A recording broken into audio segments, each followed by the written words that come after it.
Sa Cavite nga, nag-caregiver nga ako, kaya lang, hindi nga ako gala. Ay, doon ka lang taga Hindi sa ako bahay. di ko kabisado ang buong Maynila dito sa ano, di ba? Ah, nag-caregiver pala si Ate Annalyn. Hello, Ate Annalyn. Annalyn ba pangalan mo? Annalyn ang pangalan mo? Gano'n naman ni Ate Annalyn. Kumain ka na ba? Mana, tapos Maligo ka. Talaga. Bakit? Ba't tayo maligo? Para fresh ka, di ba? Ayaw ko. Ha? Ayaw mo? Masakit pa yung mga ano ko.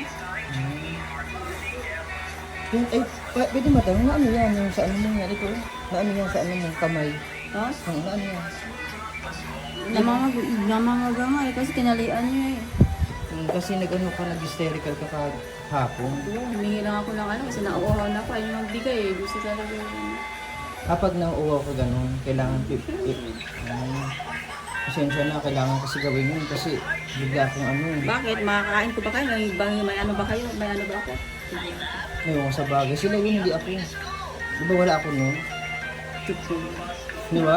Sila yun. Yung kutsilyo ba ako? Mapuputol ko ba yan? Ito tayo si Ate. Ay, ano ba mayroon ako? Oh, kakalambot-lambot na lang ang kamay ko eh. Kayo, mga ano kayo, lalaki na kayo. Ligo na eh. Ayaw kayo sa akin. Ang daming butligo, ano rin yan? Kagat ng lamok? Oo, dyan. Dami-dami yung bukyan. Marami na rin siya. Ligo ka na, may sabon doon sa shampoo sa CR. Para ma-press-crank ka. Ang pangalan niya pala Ate Annalyn. Annalyn ba si Tatamayan? Annalyn talaga ng pangalan. Nakatuwa naman sa Ate Annalyn at ano. Yun, tingnan, may sugat ka rin sa paa. Doon yun sa paglalakad mo eh, nadapa ka daw eh. Hindi. Ano to sa ano, paglilipat-lipat ng sasakyan. Ah, Natulog ako sa ano. Sabi ko, ano, pinilit talaga ayaw. Nauntog. No? Nauntog to. Sa ano, ba sa pagbaba ko ba? Hindi, pag nilipat-lipat na lang ako sa sasakyan. Di ba natulog ako nung gawin pag-alis sa bahay. palipat-lipat ka tapos Hindi, nahulog. nilipat-lipat lang ako ng ano. Nimigaw kasi ako ng natulog ko doon sa sasakyan ng pulis. Oo. Nung gabing na yun. Kasi hindi talaga pwedeng hindi lumabas. Oo. Kaya yan ang nangyari. Kaya nilipat na ako sa ibang sasakyan kasi paalis yung isang ano. Bigla ko palang ano na ano. Kasi na, syempre, ayaw ko rin. Baka mamaya kung saan naman ako dadalhin. Sa bagay, kaya bumaba ka. Ayaw ko sana umalis doon sa tinutulugan ko. Ano, gagamitin nga yung isang ano, sasakyan daw. Sabi ng pulis ko. Pulis nga yun, ang unang ano ko doon. Taga saan ba si Ate Annalyn? Sa province mo? Kasi Manila na nga eh. Ilan bang anak ni Ate Annalyn? Namimiss mo ba sila? Siyempre naman, kailan naman pwedeng doon kami. Doon magkasama-sama kami kasi may ibang paano siya nga step na ano eh. Ah, may tatay, ay may nanay na silang iba. Ayaw ko, maggulo lang doon. Kaya mas gusto kong umalis na lang doon. Ganun pala nangyari sa buhay na Ate Annalyn. Kawawa naman si Ate Annalyn Kaya pala. wala naman akong ibang matutuluyan eh. Sa barangay na nga ako pumunta. Sabi ng barangay, pakulong natin yung ano, nung nag-away kami ng dalawa nga eh. Kasi Ganun pala nangyari hindi sa'yo. naman kaya ng mga barangay eh. Na ano, ayaw ko sin provide na rin na mapakulong yung ama dahil mga bata. Sa mga anak mo na ano ka na lang, naawa. Eh, sabi nga ng mga polis doon, saan gusto dalhin kita sa DSWD na lang eh. Ewan ko sa kanila, para naman sila, dadalawang isip para natatakot. Ewan ko. Natatakot na sila sa'yo. Eh, mabait naman si Ate Annalyn, di ba? Yan yung pulis nga ano dulo, kausap ko eh, pulis nga sa, dapat ano sila, di ba? Ba't sa akin sila na, ano, sabi ko lang naman na, ano naman eh. Eh, wala naman ako, sabi ko, kung wala naman nakakilala sa akin, wala naman akong mga kasalanan siguro, kaya, Baka ano lang sila kasi minsan parang natatakot sila sa'yo. kasi natutulog na lang ako doon, ngayon lang yan. Yan naman eh, palipat-lipat na naman. Pero hindi ka nalayo dito sa San Pedro? Ano? Hindi ka nalayo, dito ka lang lagi? Oo. Ah, Ilang ano lang kasi ako dito, isang taon na ako, lagi lang nasa loob ng bahay. bali galing ka pa provincial way ka dito sa kapatid mo. Pero matagal na ako sa Cavite nga, nag-caregiver nga ako, kaya lang, hindi nga ako gala. Ay, doon ka lang Hindi taga ako sa bahay. hindi ko kabisado ang buong Maynila dito sa ano, di ba? Ah, nag-caregiver pala si Ate Annalyn. Ay. Kaya nakabili ng ano, nung... Ay, ba nag-abroad ka? Nag-abroad ka Hindi. rin? Ah, caregiver lang kayo dito sa Pilipinas. Oh, wala lang. Ah, galing pala ng trabaho mo eh. Eh, wala rin naman kasi di kaya magpatayo nga. Iniwanan nga nang sabi ko nakatatlong asawa nga ako eh. Ay, nakatutong Nung asawa ka rin? nag-abroad kasi yung ano, nung nag-abroad. Yung unang asawa mo. Kaya nga kasi hindi ka kasil hindi kasal, single lang kasi. Kasi ba, pag hindi kasal, walang ano, walang ano sa ano, no? Mga sa mga bata na, sarili ko lang. Kaya ang bata nga eh, doon iniwan ko sa mga bagulang na lalaki. Bali, yung anak mo yun, iba-ibang tatay niyan o isang tatay lang? Oo, ang lalaki ganun din, iba-iba ang nanay din. Parang Ganun. pareho sila. Kaya Magulo nga eh, ayoko. Nakakaano. Kaya pala na Kaya hindi ko kaya magsama kami sa isang bubong, eh, hirap ng buhay. ganyan Kaya pala ako, nangyari sarili sa ko na buhay lang. mo. Sarili ko na lang, kung kailan ako ano. Minsan sa barangay nga lang ako humingi ng ano, ito. Pagkain. Tulong doon ako nagkatuloy ba? Dito ka na lang sa amin. Alam mo naman dito maganda. Basta magpakabait ka lang. Kung naboboring ka o tumulong ka sa gawain ba, maglaba ka ng damit mo, maglinis. May TV naman dyan, manood ka. Tapos pwede mo kami kausapin. Kung gusto mo makakausap, yun, si Tita Banji, pwede mo yung kausapin. Ano ba mga pedo nyo? Ako Sumhiga ako. Ako para si Joshua Sumhiga. Sila, ano pa dito mo ta? Montilla. Hindi kayo magkano, ano lang, Mga magkakasama lang kami mag-ano dito, pagtulong sa kapwa natin. Katulad mo, tinutulungan ka namin. Magkakasama lang kami dito. hindi kayo Magkakamag-anak. Pero magkakamag-anak kami. Magpapamilya kami sa puso kasi nga isa lang yung gusto namin makatulong. Kaya huwag kang matakot, mababait kami. Alagaan ka namin.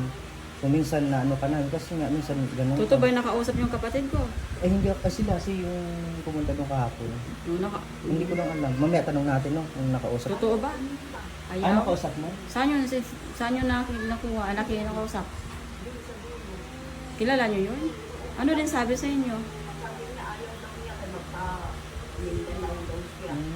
Uwi siya Mindanao? Oo nga. Yun ang ano niya, hanap buhay niya eh. Nagbibili ang kapatid mo ng buhok. Ang ano lang mag-asawa yun. Mm-hmm. Kasi nga, siya, ano lang naman din. Kailan lang naman kami nagdatingan dito sa ano? Hindi naman kami ano eh. Bali, siyempre walang-wala ka naman talaga kaya pumunta ka sa kapatid mo. Sarili ko nga lang eh.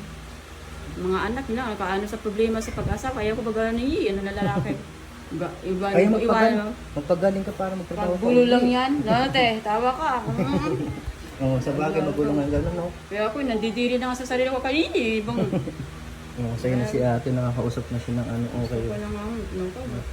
Kailangan siguro natin siya kausap na Nire-rip pa nga ako ng ano, nagkasambahay pa ako sa ano. Kahit kunti lang ang sabi, basta matuluyan ako, pagkain ko lang. Nirip pa ako ng ano, ayaw ko kami mag-isa, ano na lang naiwan sa bahay, kaya inis na nga ako sa sarili Kaya ano ko. ka nung dalaga ka pa nun? Oo naman, single nga mother nga ako, dalawa pa. Grabe pala nangyari Gulo sa buwan lang, natin. lagi ako. Hindi naman ako naghahabol sa mga lalaki. Yung lalaki nga eh, ligo na ligo sa ayaw ko. Basta gusto mo lang yung Kasi masaya. ano na, single lang, sa ano lang. Ilang taon na ba yung pinakapanganay mo, Ate Ana? Ano? Yung pinakapanganay mo, ilang taon na? Ano na nga eh. Mga 20 plus. 20 plus na rin pala. Kasi 40 plus lang naman ako. Ay, bunso mo, ilang taon na? 10, 11. Ay, bata pa. Bali, iniwan mo yun, sanggol pa. Hindi, mga ano, kailan na? 1 year lang naman ako na ito. Ano na. Kaya pala, ano. Pero minsan, kung okay sa'yo, dalawin mo. Dalawa naman doon, kaya lang yung naano nga ako pag sumakay ako ng sasakyan. Naliligaw ka? Hindi, para bang ayaw ko pa, ano ng mga, ako na ano na rin, kaya sumusunod na nga sa sarili ko, hindi ako para bang ano, nararamdaman ko lang, para bang, ewan? Parang naano ka? Ewan ko ba, para ba may nag-ano sa sarili ko, ewan? Ganyan pala nangyari kay Ate Ana din. Ay, ko kaya ano eh. Tapos ang pamasahe, dahil siya pa, ang gastos din, papuntang kami. Sa mama ko pa, mama ko matanda na. Ay, ang mama mo, asan na pala mama mo? Nasa Cavite rin.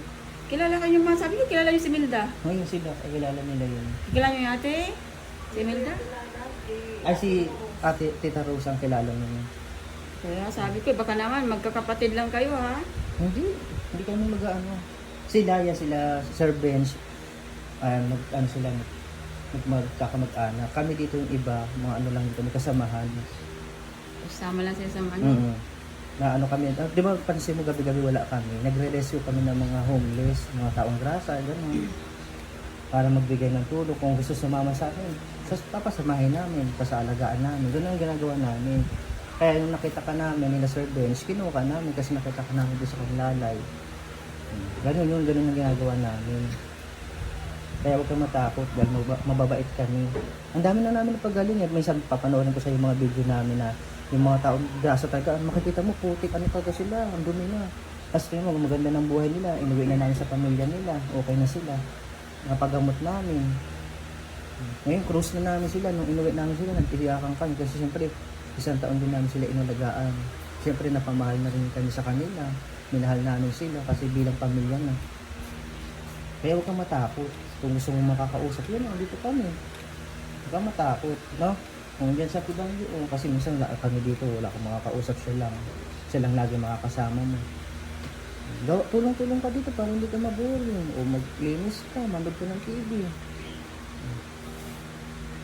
Yan, inaano ko yun, guys, para ano din. Kasi nga, sabi ko, bumabagsak na ako minsan.